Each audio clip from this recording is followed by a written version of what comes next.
here is the finished look, soft, fresh and polished, perfect for September and going back to work. Let's start with the base. I'm applying a light layer of foundation just to even out my skin tone. I don't want anything too heavy for the office, just fresh and natural. A touch of concealer under the eyes helps brighten everything up. Then I set it all in place with a soft layer of powder, which keeps the skin looking smooth and controls shine during the day. Before moving to the eyes, I quickly fill in the gaps in my brows with a brow pencil. Nothing too bold, just a few strokes to define the shape and keep them looking natural.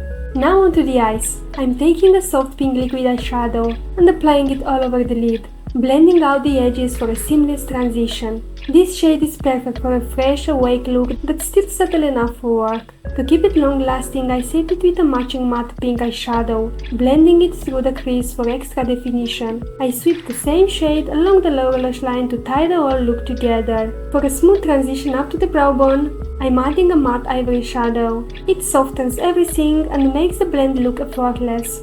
For definition, I'm using a waterproof brown eye pencil right between the lashes. Brown looks softer than black, but still adds nice depth. I smudge it slightly for a natural office-appropriate effect, then draw a fine wing to leave the eye. Curling the lashes opens them up even more, and a few coats of mascara finish the look, clean but defined. Back to the face. I add a touch of contour to bring back some shape, then a soft highlight on the high points of the skin for a subtle glow. I also tap the same highlighter in the inner corners of the eyes to brighten them and make them pop. A soft pink blush goes onto the cheeks, adding that healthy awake glow that's perfect for the office.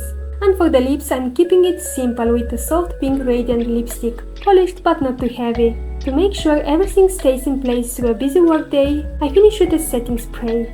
And that's it, simple, fresh and ready for work in just a few minutes. All of the products I used are listed below in the description. Don't forget to subscribe for more tutorials and let me know in the comments what kind of look you'd like to see next. Thank you for watching, bye bye!